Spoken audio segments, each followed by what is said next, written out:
punish us for this. God's not going to punish you. You're an atheist.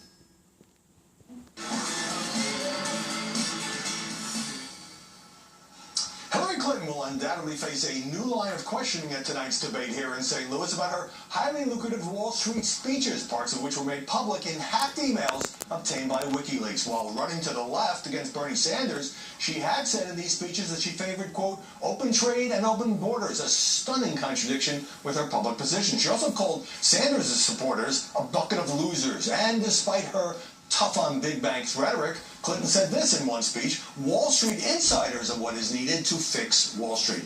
Clinton's spokesman said the, quote, stolen documents could have been orchestrated by Russian officials trying to help Donald Trump, but would not say they were fake. Tucker Carlson. The media treating this also as a bombshell, or kind of just an interesting look at routine political politics? I think they're treating it at all. I mean, and this goes to one of the most frustrating pieces of this whole debate, or non-debate, is the lack of attention to the actual issues, including from Trump. I mean, like, what would it mean to carry through in his trade policy? What would it mean, for example, to have open borders? I mean, what Hillary Clinton, in the last 2 weeks, we've discovered that Obamacare's basically collapsed. No one's denying it. Bill Clinton has affirmed that twice in public.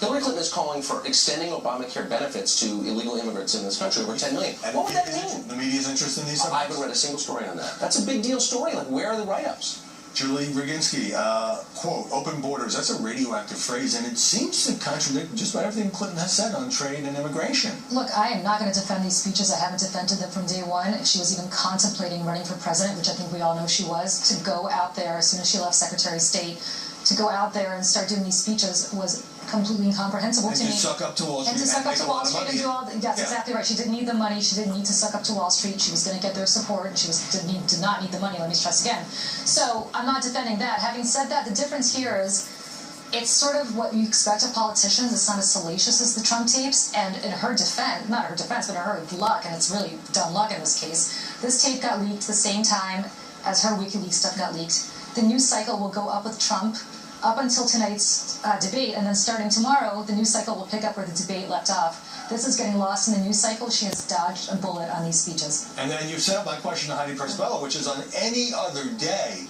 I mean, these John Podesta emails describing the Wall Street speeches would have been the lead story everywhere. Is it simply not just that it's being overshadowed by the Trump saga, but they're not salacious, as Julie says, and is that the media standard for whether we cover something intensively?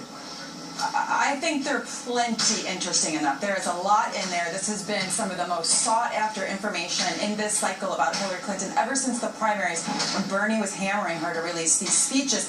But the timing, to Julie's point, the timing of it was so fortuitous for her that I literally thought it was a joke. When I saw it come across on Twitter that they were dropping WikiLeaks, I thought, this is a joke. And then I realized, that it wasn't. This is essentially the campaign's own audit of some of the worst stuff that she could have said in these speeches. And I think, a lot of it has to do with the way the networks play this, because the papers did give a really full write-up, to the extent that I saw Hillary Clinton surrogates accusing the New York Times of writing a smear article. But the way the networks operate, the GOP is in crisis right now, and they don't have their surrogates out there pushing this as well, because everybody's playing defense on this Trump story. So I think it's a confluence of things, but very much it's completely due to the timing.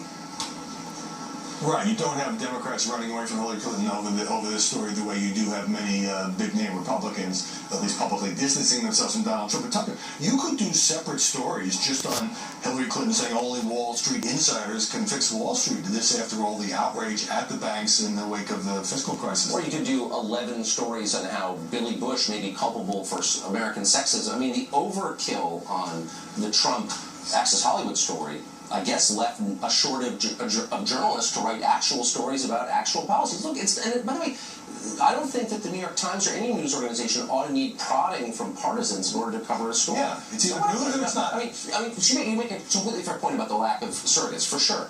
But that shouldn't affect our business. We should just be, an editor should say, well, what is this? Why don't you go write a story on it? But no one did. And for months and months, Julie, the press was very hot on the $675,000 from Goldman Sachs, to take just one example. Hillary Clinton was paid, the failure to release her speeches, the refusal that ardor seems to have cooled in the general election. So I'm sure some critics out there are saying, sure, now you're giving Hillary Clinton the pass because she's close to winning the White House and Donald Trump's in trouble. I don't know if the ardor has cooled. I think, again, it goes back to ratings. This is why I keep saying Trump was helped by the ratings. Now he's being hurt by the ratings. He's somebody who attracts so much attention because he's so salacious. And what he says, that especially cable news, including all of us, unfortunately, are like lemmings that go with him. And it's left for other people to sit there wading through boring Wall Street speeches. It's not as sexy. It's not to most people as talking about what Billy Bush and he talked about.